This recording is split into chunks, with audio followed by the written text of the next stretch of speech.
Welcome back guys. ഇതാണ് എൻ്റെ പുതിയ motorcycle R15M 2023. Yamaha R series എന്ന് കേൾക്കുമ്പോൾ തന്നെ എൻ്റെ ഉള്ളിൽ ഫസ്റ്റ് വരുന്നത് ഫ്രണ്ടിൽ ഡ്യുവൽ ഹെഡ് ലാംപ്സ് ആയിട്ട് വരുന്ന ഷാർപ്പ് ലുക്കിംഗ് ആയിട്ടുള്ള മോട്ടോർ സൈക്കിൾസാണ്. പക്ഷേ ഈ ഒരു ബൈക്ക് എക്സ്ട്രീംലി ഡിഫറെൻ്റ് ആണ്. അതുമായിട്ട് യാതൊരു ബന്ധവുമില്ലാതെ ഒരു പുതിയ ലുക്കിലാണ് ഈ ഒരു ബൈക്ക് വരുന്നത്. അതിൻ്റെ റീസൺ എന്ന് പറഞ്ഞാൽ യമഹ ഗ്ലോബലി ലോഞ്ച് ചെയ്ത ഒരു മോട്ടോർ സൈക്കിളുണ്ട്, യമഹ R7 എന്ന് പറഞ്ഞിട്ട്. മുൻപേ ഉണ്ടായിരുന്നൊരു മോട്ടോർ സൈക്കിളാണ്. അതിൻ്റെ പുതിയൊരു മോഡൽ അവർ ലോഞ്ച് ചെയ്തിട്ടുണ്ടായിരുന്നു. അപ്പോൾ ആ ബൈക്കിനാണ് ആദ്യമായിട്ട് ഇത്തരത്തിലുള്ള ഒരു ലുക്ക് അവർ കൊണ്ടുവന്നത്. ആക്ച്വലി ആദ്യമായിട്ട് ഞാൻ അത് കാണുമ്പോഴത്തേക്കും എനിക്ക് ഒട്ടും ഇഷ്ടമില്ലാത്തൊരു മോഡലായിരുന്നു. റീസൺ എന്ന് പറഞ്ഞാൽ ഇതുപോലെ ഈ ഒരു അവർ ഹെഡ്ലൈറ്റ് സെക്ഷൻ ഇതുപോലെ അങ്ങ് ഫുൾ ചേഞ്ച് ചെയ്തിട്ട് റാമിയർ ഇൻടേക്ക് പോലെ ഡിസൈൻ ഫീൽ ചെയ്യുന്ന ഈ ഒരു സെൻറ്റർ ഏരിയയിലേക്കാണ് അവർ ഹെഡ്ലൈറ്റ് ഇൻറ്റിഗ്രേറ്റ് ചെയ്തത്. പക്ഷേ നമുക്കത് പെട്ടെന്ന് ഇങ്ങനെ ഒന്ന് സൈഡിൽ നിന്നൊക്കെ നോക്കിയാൽ നമുക്കത് കാണാൻ പറ്റില്ല. നമ്മൾ അത്യാവശ്യം ഉള്ളിലേക്ക് നോക്കിയാൽ മാത്രമേ നമുക്ക് ഹെഡ്ലൈറ്റ് കാണാൻ പറ്റുള്ളൂ. ഈ ഒരു പ്രൊജക്ടർ ലാമ്പാണ് ഇപ്പോൾ ഹെഡ്ലൈറ്റ്. സോ ഇത് അത്യാവശ്യം നല്ല വിസിബിലിറ്റി ഉള്ളൊരു ഹെഡ്ലൈറ്റാണ്. നമ്മൾ പ്രീവിയസ് ജനറേഷൻ വെച്ച് നോക്കിയാൽ ഇപ്പോൾ വേർഷൻ 3 ഒക്കെ വെച്ച് നോക്കുമ്പോൾ അതിനേക്കാളും വിസിബിലിറ്റി തരുന്നൊരു ഹെഡ്ലാമ്പാണിത്. പിന്നെ ഈ ഒരു DRL സെക്ഷൻ നോക്കുകയാണെങ്കിൽ ഈ ഒരു DRL സെക്ഷൻ നല്ല ബ്യൂട്ടിഫുൾ ആയിട്ട് തന്നെ ഒരു ഡിസൈൻ ചെയ്തിട്ടുണ്ട്. നമ്മളിപ്പോൾ സൈഡിൽ നോക്കിയാലും ഫ്രണ്ടിൽ നോക്കിയാലും ഒക്കെ അത് നല്ലൊരു ബ്യൂട്ടിഫുൾ ഫീലാണ് തരുന്നത്. ആക്ച്വലി ഈ ബൈക്ക് നേരിട്ട് കാണുമ്പോഴേ നമുക്ക് ആ ഒരു നല്ലൊരു ഫീൽ കിട്ടത്തുള്ളൂ. എന്നാലും സ്റ്റിൽ എനിക്ക് വേർഷൻ 2ൻ്റെ ഹെഡ്ലൈറ്റ് ആയിരുന്നു ഏറ്റവും R15 ഇഷ്ടപ്പെട്ട ഒരു ഹെഡ്ലൈറ്റ്. സോ എനിക്ക് ആ ഒരു ഇത് മനസ്സിൽ കിടക്കുന്നതുകൊണ്ട് എനിക്ക് ആദ്യം ഈ ബൈക്ക് കണ്ടപ്പോഴത്തേക്കും ഈ ഒരു ലുക്ക് എനിക്ക് അങ്ങോട്ട് അക്സെപ്റ്റ് ചെയ്യാൻ പറ്റിയില്ല. അതുകൊണ്ടാണ് എനിക്ക് ആദ്യം ഞാൻ പറഞ്ഞത് എനിക്കത് ഒട്ടും ഇഷ്ടപ്പെടാത്ത ഒരു ഡിസൈൻ ആയിപ്പോയി എന്ന് പറഞ്ഞത്. പക്ഷേ ഈ ബൈക്ക് ഞാൻ നേരിട്ട് കണ്ടപ്പോഴത്തേക്കും എൻ്റെ ആ ഒരു ചിന്തയെല്ലാം മാറി. കാര്യം ഇത്രയും ബ്യൂട്ടിഫുൾ ആൻഡ് ഷാർപ്പായിട്ടാണ് അവർ ഫ്രണ്ട് ഡിസൈൻ ചെയ്തിട്ടുള്ളത്. അതെനിക്ക് നേരിട്ട് കണ്ടപ്പോഴാണ് എനിക്കത് മനസ്സിലായത്. സോ അതിനുശേഷം എനിക്ക് ഈ ഒരു ഡിസൈൻ ഇഷ്ടപ്പെടുകയും അങ്ങനെയാണ് ഞാൻ ഈ ബൈക്ക് മേടിച്ചത്. ദെൻ ഫ്രണ്ട് സെക്ഷനിൽ ഈ ഒരു R15M എന്നുള്ള ഈ ഒരു ബാഡ്ജിങ് വരുന്നുണ്ട്. പിന്നെ ഈ ഒരു ചെറിയ സ്റ്റിക്കർ ജോബ്സും ഉണ്ട്. ഓൾ ടുഗദർ നല്ലൊരു ഫീലാണ് തരുന്നത് ഫ്രണ്ട് സെക്ഷൻ. പിന്നെ ഈ ഒരു മിററും പെർഫെക്റ്റ് ആയിട്ട് തന്നെ അവർ പ്ലേസ് ചെയ്തിട്ടുണ്ട്. മോശമില്ലാത്തൊരു വിസിബിലിറ്റി ഉള്ള മിററാണ്, കുഴപ്പമില്ല. പിന്നെ ഫ്രണ്ടിലുള്ള മറ്റൊരു മെയിൻ അട്രാക്ഷൻ ഇതിൻ്റെ ഈ ഒരു KYB അപ്സൈഡ് ഡൗൺ ഫോക്സ് ആണ്. ഇപ്പോൾ നമ്മൾ പ്രീവിയസ് ജനറേഷൻ നോക്കിയ R15 എല്ലാം നമുക്കറിയാം ടെലസ്കോപ്പിക് സസ്പെൻഷൻസ് ആയിരുന്നു. പക്ഷേ ഈ ഒരു അപ്സൈഡ് ഡൗൺ ഫോക്സ് ഇപ്പോൾ ഈ ഒരു വേർഷൻ 4 വന്നപ്പോഴത്തേക്കും ഹാൻഡ്ലിംഗ് ഒന്നുകൂടെ ഒന്ന് ഇമ്പ്രൂവ് ആയിട്ടുണ്ട്. ബ്രേക്ക് ഹോസൊക്കെ റബ്ബർ ട്യൂബ്സ് തന്നെയാണ് വരുന്നത്. ആൻഡ് ബ്രേക്കിംഗ് കുഴപ്പമില്ല, സോഫ്റ്റ് ബ്രേക്സ് ആണ്. നമുക്ക് ആ ഒരു ഷാർപ്പായിട്ടുള്ള ബ്രേക്കിംഗ് അല്ല ഇത് വരുന്നത്, സോഫ്റ്റ് ബ്രേക്സ് ആണ് വരുന്നത്. സോ ഒരു ബിഗിനറാണ് ഈ ബൈക്ക് ആദ്യമായിട്ട് ഓടിച്ചാലും നമുക്ക് ബ്രേക്ക് ഒരു തരത്തിലും പേടിപ്പിക്കത്തില്ല. R15M വേർഷനിലാണ് ഈ ഒരു ഫ്രണ്ടിൽ ഈ ഒരു ഗോൾഡൻ കളർ ഡിസ്ക് കാലിപ്പർ വരുന്നത്. വൈബ്രേറ്റഡ് 2 പിസ്റ്റൺ കാലിപ്പറാണ് ഫ്രണ്ടിൽ വരുന്നത്. അതുപോലെ തന്നെ ഈ ഒരു ബ്രേക്കിൻ്റെ റോട്ടറിൻ്റെ ഡയമീറ്റർ ഒരു 282 mm ആണ് ഡയമീറ്റർ വരുന്നത്. Front and back both are ABS ആണ്. നമ്മൾ സൈഡ് പ്രൊഫൈൽ നോക്കുമ്പോഴത്തേക്കും R15M എന്നുള്ള ഈ റൈറ്റിംഗ് വരുന്നുണ്ട്. അതുപോലെ തന്നെ എൻ്റെ താഴെ ക്വിക്ക് ഷിഫ്റ്റർ എന്നും കൊടുത്തിട്ടുണ്ട്. ഈ ബൈക്കിൽ ക്വിക്ക് ഷിഫ്റ്റർ എന്ന് പറഞ്ഞൊരു ഓപ്ഷൻ വരുന്നുണ്ട്. നമുക്ക് അതിനെപ്പറ്റി ഡീറ്റെയിൽ ആയിട്ട് വേറൊരു വീഡിയോ ചെയ്യാം. പിന്നെ നമ്മൾ സൈഡ് പ്രൊഫൈൽ നോക്കുമ്പോഴത്തേക്കും ഈ ഒരു അണ്ടർബെലി സെക്ഷനിൽ യമഹ എന്ന് പറയുന്ന ഈ ഒരു യമഹയുടെ സിഗ്നേച്ചർ സ്റ്റൈൽ റൈറ്റിംഗ് വരുന്നുണ്ട്. ഈ ഒരു എയർ എക്സോസ്റ്റ് ഏരിയയും കംപ്ലീറ്റ്ലി അവർ റീഡിസൈൻ ചെയ്തിട്ടുണ്ട്. നമ്മൾ പ്രീവിയസ് ജനറേഷൻ വെച്ച് നോക്കുമ്പോഴത്തേക്കും ഈ ഒരു വെൻസ് ഒക്കെ ഇപ്പോൾ നമ്മൾ നോക്കിയാൽ കാണാം കംപ്ലീറ്റ്ലി അവരൊരു റീഡിസൈൻ ചെയ്തിട്ടുണ്ട്. ഈ ഒരു ടോട്ടൽ ഈ ഒരു സൈഡ് പ്രൊഫൈൽ തന്നെ നമ്മൾ ഡീറ്റെയിൽ ആയിട്ട് നോക്കിയാൽ കംപ്ലീറ്റ്ലി മാറിയിട്ടുണ്ട്. ദെൻ ഈ ഒരു ഫ്യൂൽ ടാങ്ക് നോക്കിക്കഴിഞ്ഞാൽ 11 liters ആണ് ഇതിൻ്റെ കപ്പാസിറ്റി വരുന്നത്. അതുപോലെ തന്നെ ഈ ഒരു ടോട്ടൽ ഡിസൈനും കംപ്ലീറ്റ്ലി ഇൻസ്പയർഡ് ഫ്രം R1 ആണ്. ഈ ഒരു വെൻസൊക്കെ നമുക്ക് നോക്കിയാൽ കാണാം. ഇതൊക്കെ ഞാൻ ആദ്യമായിട്ട് കാണുന്നത് യമഹ R1ലാണ് കാണുന്നത്. അതുപോലെ തന്നെ ഈ ഒരു യമഹയുടെ പ്രീമിയം ഈ ഒരു ബാഡ്ജിങ് ഒക്കെ നമ്മൾ മുമ്പൊക്കെ ഇതുപോലത്തെ ഒരു ടൈപ്പ് ബാഡ്ജിങ് യമഹയുടെ പ്രീമിയം ബൈക്സിന് മാത്രമായിരുന്നു വന്നുകൊണ്ടിരുന്നത്. പിന്നെ ഇപ്പോൾ R15ലും ഈ ഒരു ടൈപ്പ് ബാഡ്ജിങ് വരുന്നുണ്ട്. അതുപോലെ തന്നെ ഈ ഒരു R15M എന്ന് പറയുന്ന ഈ ഒരു പ്രീമിയം ബാഡ്ജിങ് ഇതൊക്കെ ഞാൻ ആദ്യമായിട്ട് ഈ ഒരു ടൈപ്പ് ബാഡ്ജിങ്ങൊക്കെ കാണുന്നത് R1M-നാണ്. ഇപ്പോൾ നിലവിൽ R15നും ഇതുപോലെ തന്നെ ഒരു ബാഡ്ജിങ് വരുന്നുണ്ട്. M സീരീസിന് മാത്രമാണ് ഇത് വരുന്നത്. പിന്നെ നമ്മൾ ഈ ഒരു ഹാൻഡിൽ ബാറിൻ്റെ ഏരിയ നോക്കിക്കഴിഞ്ഞാലും നമുക്ക് ഒരു R1 ഇൻസ്പയർഡ് ഫീൽ കിട്ടും. ഈ ഡിസൈനൊക്കെ നോക്കിയാൽ തന്നെ അതെല്ലാം ഒരു R1ൻ്റെ ആ ഒരു ഹാൻഡിൽ ബാർ എന്നുള്ള ഒരു ഡിസൈനാണ് ഇൻസ്പയർ ചെയ്തിരിക്കുന്നത്. അതുപോലെ തന്നെ ഈ ഒരു ഫോക്കിൻ്റെ ഈ ഒരു ക്യാപ്പ് ഒരു ബ്ലൂ കളറാക്കിയിട്ട് ഈ ഒരു ക്യാപ്പ് കൊടുത്തിട്ടുണ്ട്. അതിൽ ഒരു R15M എന്ന് പറയുന്നൊരു പ്രീമിയം ബാഡ്ജിങ് കൊടുത്തിട്ടുണ്ട്. നമുക്കത് ഓൾ ടുഗദർ നമുക്കത് കാണുമ്പോൾ നല്ലൊരു ഫീലാണ്. നല്ലൊരു പ്രീമിയം ക്വാളിറ്റി തന്നെയാണ് സ്വിച്ചസ് എല്ലാം തന്നെ വന്നിട്ടുള്ളത്. അതിൽ നമുക്ക് ഈ റൈറ്റ് സൈഡിൽ സ്വിച്ച് വരുന്നുണ്ട്. നമ്മുടെ സെൽഫ് സ്റ്റാർട്ടും അതിൻ്റെ കൂടെ തന്നെ ഇൻറ്റഗ്രേറ്റർ ആണ്. ദെൻ ഹസാർഡ് ലാമ്പിൻ്റെ ഈ ഒരു സ്വിച്ച് വരുന്നുണ്ട്. ഈ ഒരു 2 സ്വിച്ചസ് മാത്രമാണ് നമ്മുടെ റൈറ്റ് സൈഡ് ഹാൻഡിൽ ബാറിൽ വരുന്നത്. നമ്മൾ പ്രീവിയസ് ജനറേഷൻ R15 നോക്കുകയാണെങ്കിൽ ഇതിൻ്റെ താഴെയായിട്ട് നമുക്ക് ഒരു ജോയ്സ്റ്റിക് ടൈപ്പ് സ്വിച്ച് ഈ ഒരു റൈറ്റ് സൈഡിൽ തന്നെ വരുന്നുണ്ടായിരുന്നു. നമുക്ക് ഈ ഒരു സ്ക്രീനിലെ കാര്യങ്ങളൊക്കെ ഒന്ന് കൺട്രോൾ ചെയ്യാൻ വേണ്ടിയിട്ട്. പക്ഷേ ഈ ഒരു മോഡലിൽ ആ സ്വിച്ച് അവിടെ നിന്ന് മാറിയിട്ടുണ്ട്. അത് കംപ്ലീറ്റ്ലി നമ്മുടെ ഈ ഒരു ലെഫ്റ്റ് സൈഡ് ഹാൻഡിൽ ബാറിലേക്കാണ് വന്നിട്ടുള്ളത്. നമ്മുടെ ഈ ലെഫ്റ്റ് സൈഡിൽ നിന്ന് നോക്കിയാൽ കാണാം അപ്പ് ഡൗൺ അതുപോലെ തന്നെ സെലക്ട് എന്ന് പറയുന്നൊരു സ്വിച്ച് വരുന്നുണ്ട്. ഈ 3 സ്വിച്ച് വെച്ചാണ് നമ്മൾ സ്ക്രീനിലെ കംപ്ലീറ്റ് കാര്യങ്ങൾ കൺട്രോൾ ചെയ്യുന്നത്. അതുപോലെ തന്നെ ഫ്രണ്ടിൽ ബ്രൈറ്റ്, അതുപോലെ തന്നെ ഡിം, പാസ്, 3 കൂടെ ഒരു ഇൻറ്റഗ്രേറ്റഡ് സ്വിച്ചാണ്. അതുപോലെ തന്നെ ഇൻഡിക്കേറ്ററിൻ്റെ സ്വിച്ച് വരുന്നുണ്ട്, ദെൻ ഓണിൻ്റെ സ്വിച്ച് വരുന്നുണ്ട്. ഇത്രയുമുള്ള വളരെ ബേസിക് ആയിട്ടുള്ള സ്വിച്ചസ് മാത്രമാണ്. അതിലൊരു അഡീഷണൽ എന്ന് പറയാൻ ഈ ഒരു സെലക്ഷൻ ബട്ടൺസ് മാത്രമാണ് വരുന്നത്. ദെൻ ഇതിൻ്റെ ക്ലച്ച് വരുന്നത് സ്ലിപ്പ് ആൻഡ് അസിസ്റ്റ് ക്ലച്ച് ആണ്. തന്നെ വളരെ ലൈറ്റ് ഫീലാണ്. എനിക്കിതുവരെ സിറ്റി ഞാൻ ഒരുപാട് ഇത് യൂസ് ചെയ്തിട്ടുണ്ട്. പക്ഷേ എനിക്ക് കൈക്ക് ഇതുവരെ ഒരു പെയിനോ കാര്യങ്ങളോ അങ്ങനെയുള്ള ഒരു പ്രശ്നം വന്നിട്ടില്ല. ക്ലച്ച് വളരെ ലൈറ്റ് ഫീലാണ്. ദെൻ ഈ ഒരു ഫ്രണ്ട് സെക്ഷനിൽ പിന്നെ ഈ ഒരു ബ്രേക്കിൻ്റെ മാസ്റ്റർ സിലിണ്ടർ വരുന്നുണ്ട്. വേറെ കാര്യമായിട്ടുള്ള കാര്യങ്ങളൊന്നുമില്ല. പിന്നെ ഇതിൻ്റെ ഈ ഒരു സ്ക്രീനാണ്. ഇതിൽ ഒരുപാട് കാര്യങ്ങൾ പറയാനുണ്ട്. നമുക്കത് ഡീറ്റെയിൽ ആയിട്ട് വേറെ വീഡിയോ ചെയ്യാം. പിന്നെ ഇതിൻ്റെ സീറ്റ്സ് നോക്കുകയാണെങ്കിൽ ഇത് വലിയ കുഴപ്പമില്ലാത്ത സീറ്റ്സാണ്. കുഴപ്പമില്ലാത്തതെന്ന് ഞാൻ ഉദ്ദേശിച്ചത് ഭീകര കംഫർട്ടബിൾ ആയിട്ടുള്ള സീറ്റ്സ് ആണെന്നല്ല. ബട്ട് ഈ റൈഡർ സീറ്റ് ആക്ച്വലി കുഴപ്പമില്ല. ഞാൻ ഇതിലൊരു 400 കിലോമീറ്റേഴ്സ് വരെയൊക്കെ ചെയ്തിട്ടുണ്ട്. ബട്ട് സ്റ്റിൽ എനിക്ക് വലിയ പെയിനോ കാര്യങ്ങളോ ഒന്നും അങ്ങനെ ഇത് ഓടിക്കാൻ പറ്റാത്ത രീതിയിലുള്ള പ്രശ്നമൊന്നും ഉണ്ടായിട്ടില്ല. നമ്മൾക്ക് ജസ്റ്റ് ഒരു ബ്രേക്കൊക്കെ എടുത്ത് ഓടിച്ച് കഴിഞ്ഞാൽ നമുക്ക് ചെയ്യാവുന്നേ ഉള്ളൂ. അപ്പോൾ ഇതിൻ്റെ റൈഡർ സീറ്റ് ആക്ച്വലി വലിയ ഇഷ്യൂ ഇല്ലാത്തൊരു സീറ്റ്സാണെന്നാണ് എൻ്റെ ഒരു അഭിപ്രായം. പിന്നെ നമ്മളിത് എടുക്കുന്ന സമയത്ത് ഇത് നല്ല സ്റ്റിഫായിട്ട് തന്നെ ഫീൽ ചെയ്യും. പക്ഷേ ഇതിനൊരു ബ്രേക്കിംഗ് പീരീഡ് ഉണ്ട്. നമ്മൾ കുറേ നാൾ യൂസ് ചെയ്യുക. കുറച്ച് നാൾ യൂസ് ചെയ്ത് കഴിയുമ്പോഴത്തേക്കും മെറ്റീരിയൽ ഒന്നും കൂടെ ഒന്ന് സോഫ്റ്റ് ആവും. എന്നിട്ട് നമുക്ക് കംഫർട്ടബിൾ അല്ല എന്ന് തോന്നിയാൽ മാത്രം ഇതിനൊരു അഡീഷണൽ ലെയർ ഓഫ് ഫോം ഒക്കെ ചെയ്താൽ മതി. പിന്നെ ഇതിൻ്റെ പില്ലിയൻ സീറ്റിൻ്റെ കാര്യം പറയുകയാണെങ്കിൽ ഇതിൻ്റെ ജസ്റ്റ് ഒരു സീറ്റ് കൊടുത്തിട്ടുണ്ടെന്നേ ഉള്ളൂ. അല്ലാതെ ഇത് നമുക്കറിയാം ഇതൊരു ട്രാക്ക് ഓറിയൻറ്റഡ് മോട്ടോർ സൈക്കിളാണ്. ഇതിലൊരു പില്ലിയനെ വെച്ച് റൈഡ് ചെയ്യാൻ വേണ്ടി ഡിസൈൻ ചെയ്തിട്ടുള്ള വെഹിക്കിളല്ല.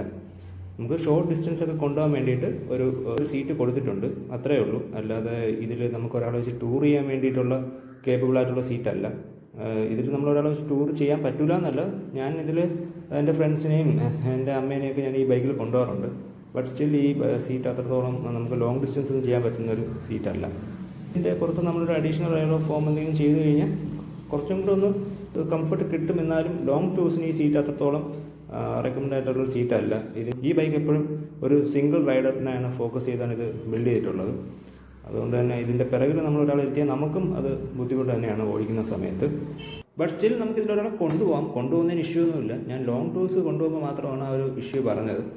അല്ലാതെ നമുക്ക് പുറകിലിരിക്കുന്ന ആൾ കേപ്പബിളാണ്, അധികം വണ്ണമില്ലാത്തൊരു വ്യക്തിയാണ്, ലീനായിട്ടുള്ളൊരു വ്യക്തിയാണ്, അങ്ങനെയൊക്കെ ഉണ്ടെങ്കിൽ ഒരു 200 കിലോമീറ്ററൊക്കെ ഇതിൽ നമുക്ക് കൊണ്ടുപോകുന്നേ ഉള്ളൂ. കുഴപ്പമൊന്നുമില്ല. നമ്മൾ ആ ഒരു രീതിയിൽ അഡ്ജസ്റ്റ് ചെയ്ത് പോവുകയാണെങ്കിൽ പോകാൻ പറ്റും. പക്ഷേ ഈ വണ്ടി എപ്പോഴും നമ്മൾ ഒറ്റയ്ക്ക് ഓടിക്കുന്നതാണ് ഏറ്റവും സുഖമായിട്ട് എനിക്ക് തോന്നിയിട്ടുള്ളത്. എയർ ചാനൽ ചെയ്ത് പോകാൻ വേണ്ടിയിട്ടുള്ള ഒരു ഡിസൈനിലാണ് ഈ ഒരു സൈഡ് ഏരിയ, ഈ ഒരു പീസ് അവർ ഡിസൈൻ ചെയ്തിട്ടുള്ളത്. അല്ലാതെ ഒരാൾ ഇരുന്നിട്ട് അയാൾക്കൊന്ന് ഗ്രാബ് ചെയ്യാനുള്ള ഒരു ഗ്രാബ് റെയിലോ കാര്യങ്ങളോ ഒന്നും ഈ ബൈക്കിനില്ല. അപ്പോൾ നമ്മൾ ഇരുന്നിട്ട് നമ്മളെ പിടിച്ചിരിക്കുന്നത് തന്നെയാണ് ഏറ്റവും സേഫ്. അല്ലെങ്കിൽ ടാങ്കിൽ ജസ്റ്റ് ഹോൾഡ് ചെയ്തിരിക്കാം. അപ്പോൾ ആ രീതിയിലൊക്കെയാണ് ഈ ബൈക്കിൽ ഇരിക്കേണ്ടത്. പിന്നെ കയറുന്ന സമയത്ത് ശ്രദ്ധിക്കേണ്ട കാര്യം, നമ്മൾ ഈ ഒരു ഫുട് റെസ്റ്റിൽ തന്നെ ചവിട്ടി എഴുന്നേറ്റ് നിന്ന് കയറുക.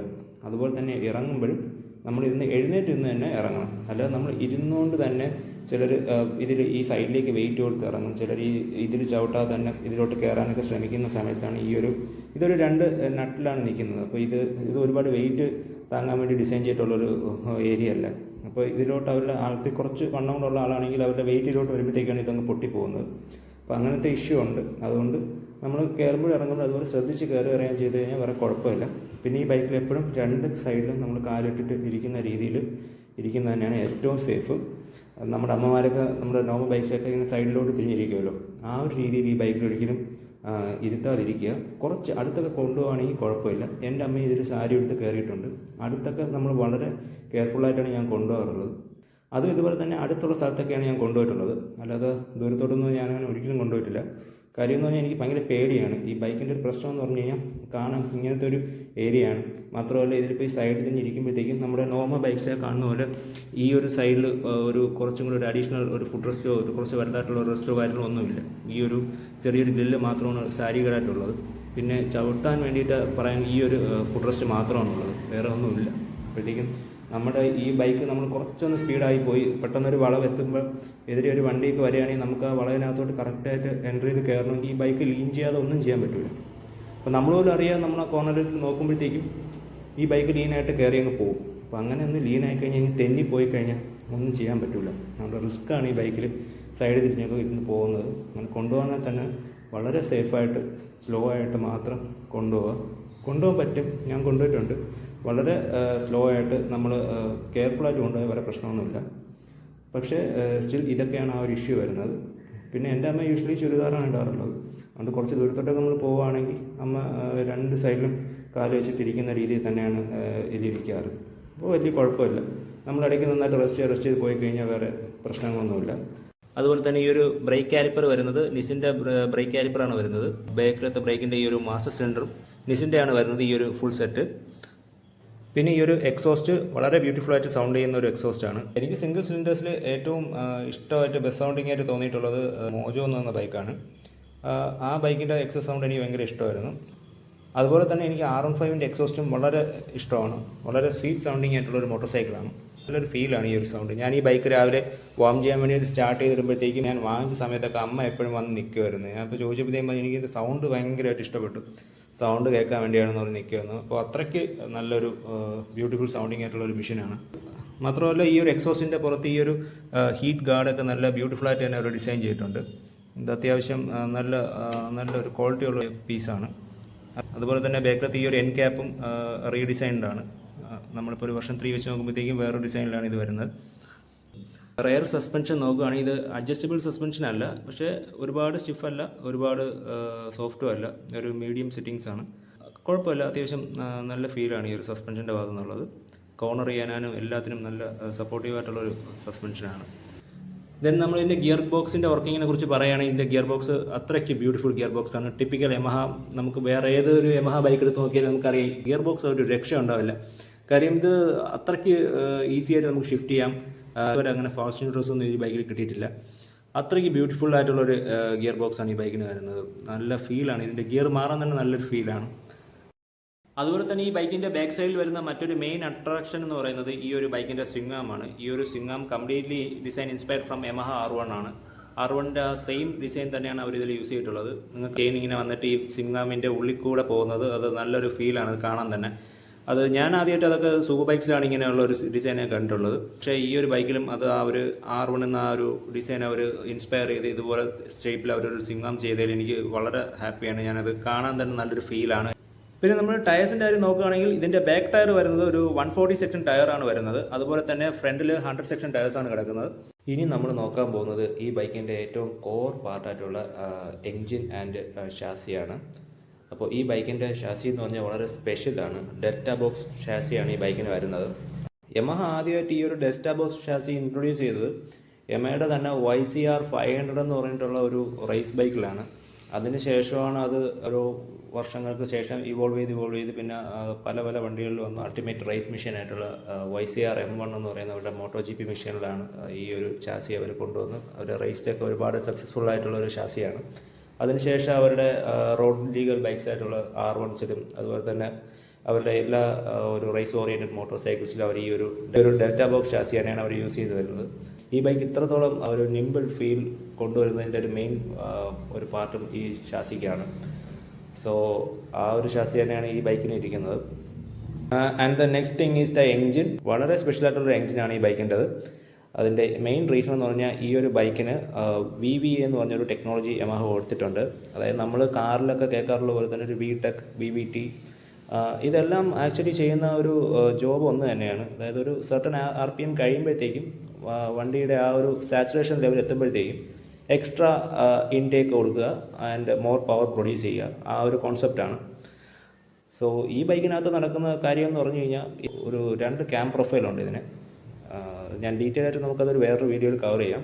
സിമ്പിളായിട്ട് പറഞ്ഞു കഴിഞ്ഞാൽ ആ ഒരു 2 ക്യാം പ്രൊഫൈൽ യൂസ് ചെയ്ത് ഒരു 0 to 7400 RPM വരെ ഒരു ലോ ക്യാം പ്രൊഫൈലാണ്. അത് എക്കണോമിക്കലായിട്ട് നമുക്ക് ബൈക്ക് വളരെ കാം ആൻഡ് ക്വയറ്റായിട്ട് ഓടിച്ചു പോകാനുള്ള ഒരു RPM റേഞ്ചാണ് 0 to 7400 RPM. അപ്പോൾ അതിനകത്ത് തന്നെയാണ് ഏറ്റവും നല്ല ഒരു ഫ്യൂൽ എക്കണോമി നമുക്ക് കിട്ടുന്നത്. അപ്പോൾ വൺസ് നമ്മൾ ആ ഒരു 7400 RPM മാറുമ്പോഴത്തേക്കും സെക്കൻഡ് ക്യാം പ്രൊഫൈൽ ആക്ടിവേറ്റ് ആവും ഓട്ടോമാറ്റിക്കലി. അപ്പോൾ കൂടുതൽ ഇൻടേക്ക് ബൈക്കിലേക്ക് എടുക്കും and produces more power. So 150, 200 ആ ഒരു കാറ്റഗറി ക്യൂബിക് കപ്പാസിറ്റി എൻജിൻസിൽ ഏറ്റവും നല്ല ഹൈ ട്യൂൺഡ് ആയിട്ടിരിക്കുന്ന ഒരു മോട്ടറാണ് ഈ ബൈക്കിനകത്തിരിക്കുന്നത്. വളരെ സ്വീറ്റായിട്ട് ആ പവർ നമുക്ക് തരുന്ന ഒരു മോട്ടോർ സൈക്കിൾ കൂടെയാണ് R15. ഞാൻ ഓടിച്ചാൽ വെച്ച് എനിക്ക് ഭയങ്കര ഇഷ്ടമാണ്. ഞാൻ ആദ്യമായിട്ട് R15 ഓടിക്കുന്നത് ഒരു വേർഷൻ 2 R15 ആണ്. അന്ന് തൊട്ടേ എനിക്ക് ഈ ബൈക്കിൻ്റെ എൻജിൻ ഭയങ്കര ഇഷ്ടമാണ്. സോ ഞാൻ ഈ വീഡിയോ ഇവിടെ വൈൻഡപ്പ് ചെയ്യുകയാണ്. നിങ്ങൾക്ക് എന്തെങ്കിലും കൂടുതലായിട്ട് ഈ ഒരു ബൈക്കിനെ കുറിച്ച് അറിയാനുണ്ടെങ്കിൽ ജസ്റ്റ് താഴെ കമൻറ്റ് ചെയ്യുക. ഞാൻ എന്തായാലും എനിക്കറിയാവുന്ന കാര്യങ്ങൾ ഞാൻ എക്സ്പ്ലെയിൻ ചെയ്യും. ഈ ഒരു ബൈക്കിൻ്റെ എക്സോസ്റ്റ് നോട്ട് കൂടെ കേട്ടിട്ട് നമുക്ക് വൈൻഡപ്പ് ചെയ്യാം. സോ നമുക്കൊന്ന് ക്രാങ്കപ്പ് ചെയ്യാം.